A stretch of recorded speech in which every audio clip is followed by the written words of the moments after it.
తుంగభద్ర జలాశయం కోసం క్రస్ట్ గేట్లు ఏర్పాటు పనిని తుంగభద్ర బోర్డు ప్రారంభించింది. మరియు 19వ క్రస్ట్ గేటు తొలగింపు ఆపరేషన్ శుక్రవారం ప్రత్యేక పూజతో నిర్వహించబడింది. తుంగభద్ర బోర్డు కార్యదర్శి ఓఆర్కే రెడ్డి నేతృత్వంలో తుంగభద్ర జలాశయం యొక్క గేటు ఏర్పాటుకు ప్రత్యేక పూజలు నిర్వహించారు.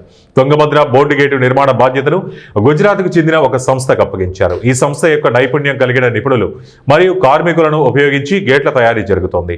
15 గేట్లు సిద్ధంగా ఉన్నాయి. తుంగభద్ర జలాశయం యొక్క 33 క్రస్ట్ గేట్ల తొలగించి దశల వారీగా కొత్త గేట్లను ఏర్పాటు చేస్తారు. ఇప్పుడు జలాశయంలో నీటి మట్టం 1621.98 అడుగుల వరకు ఉంది. ఈ నీటి మట్టం 1613 అడుగులకు తగ్గిన తర్వాత గేట్లను ఏర్పాటు చేస్తారు. కాబట్టి ఇప్పుడు పాత గేట్లను తొలగించి ఆపరేషన్ జరిగింది.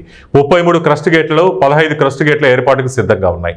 మిగిలిన గేట్లను ఇంకా తయారు చేయాల్సి ఉంది. తుంగభద్ర బోర్డు దశల వారీగా గేట్ల ఏర్పాటుకు ప్రణాళికను సిద్ధం చేసిందని బోర్డు అధికారులు తెలిపారు.